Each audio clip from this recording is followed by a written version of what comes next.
kinohikai katkum ka aya ka ba nakaliang jong ka Indian Constitution ko depan batay larangi phai halor ka Article 14 larangi phai halor ka Article 16 larangi phai ro ka Article 309 jong ka Indian Constitution ka depan lupa don't violate the Indian Constitution based as per the article.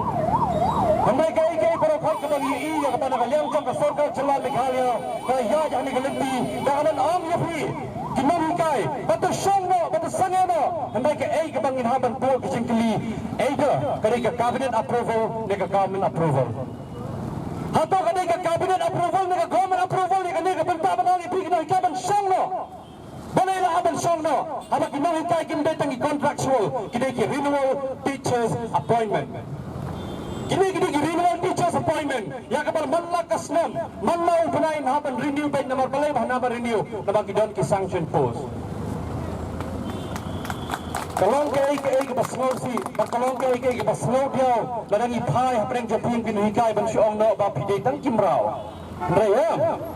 kon kinohikai ya kalau piyang ban syakri na kabdagi kumong gikuna hakai ka baga sarkar ka ban thong nadu ki por ki balek no ka thong ye pi kom ki renewal teachers kata ka dei amni tang kontrak kono no batang temporary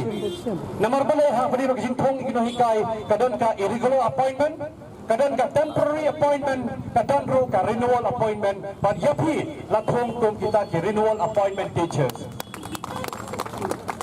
nakatao nakaliang chong ka awikin niya movement hari ni kapor iwan bang persegawro habang ipay siya gini gijala gibalalik no larang ipay kum siya ka sarkar Assam dang hagini gikinggat tayo gibalalik no